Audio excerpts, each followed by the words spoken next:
first. We're not talking about that. So please join me in welcoming ETN, that is Extinguished Toastmaster, Roy Scherer. Here, here, here.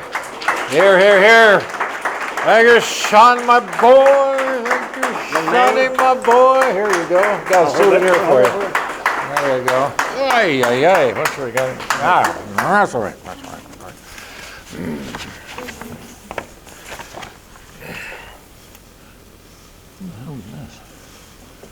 So here I am. That's great. I'm trying to quit drinking. Half a cup of scotch right here. Never leaves me alone. Good morning. So I'm not going to ask for a show of hands, but how many of you would like to retire before you're 50 and have no money worries at all? All right, the hands go up anyway. That's fine. Benny, you missed it. You missed it by 20 years already, Ben, but keep your hand up anyway.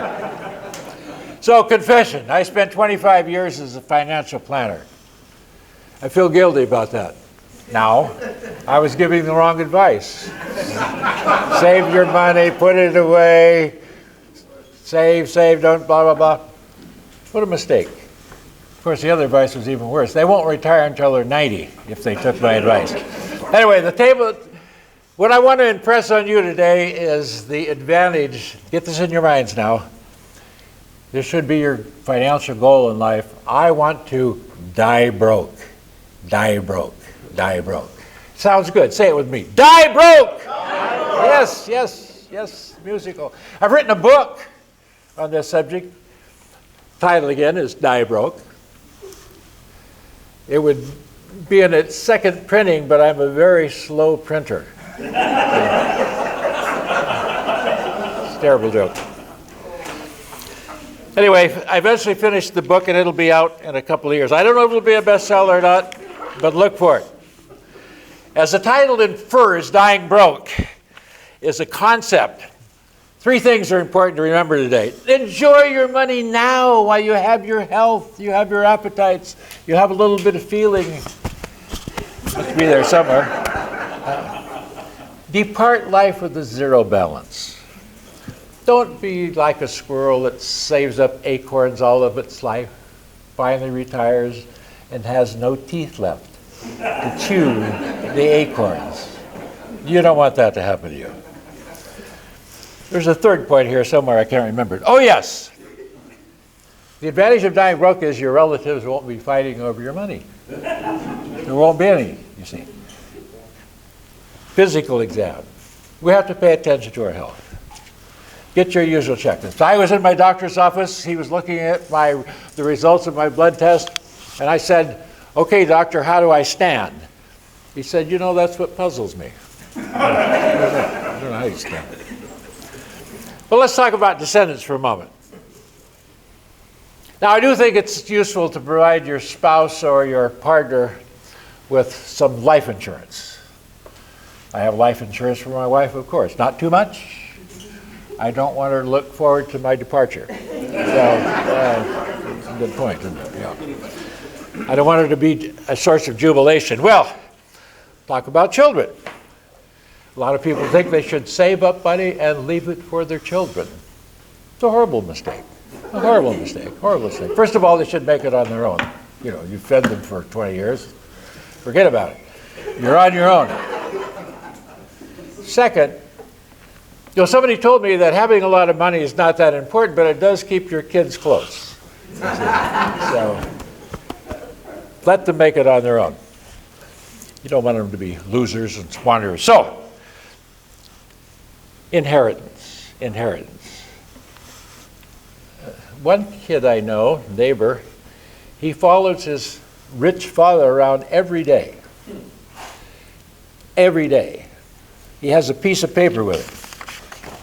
It's called the DNR.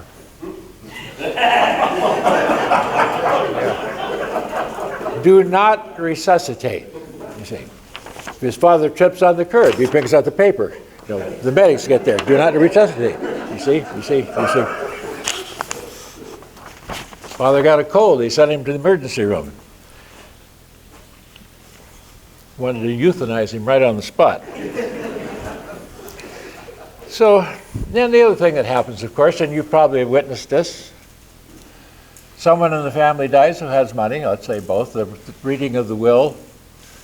Now the kids start fighting over the will and the relatives, and there's all this disruption in the family.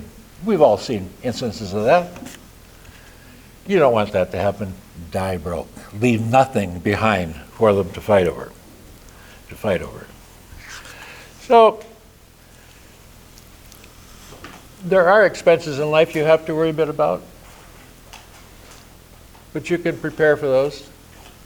For example, death. You only need enough money left to have a decent funeral. You think. My wife and I are going on a cruise in a couple of weeks. If one of us dies on the cruise, there's going to be a burial at sea. We've already arranged for that. It's covered.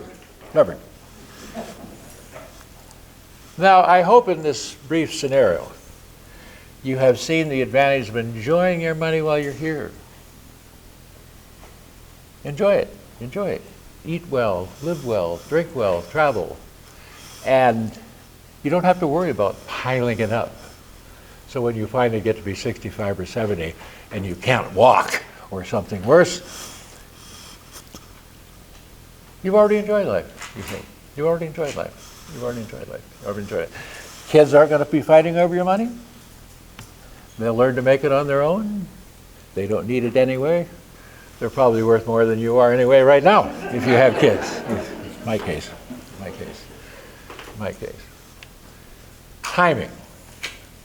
Timing. Personally, no, the only problem is I retired 12 years ago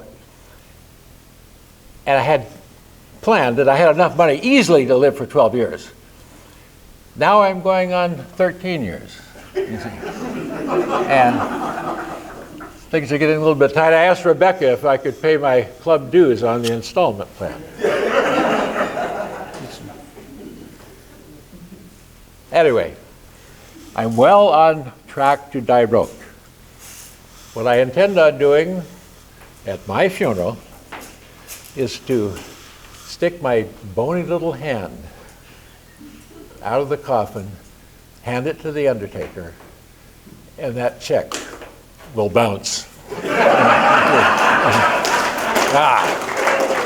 you go, John. Fantastic. Yes, thank you, dear. Thank you very much, John. Thank you.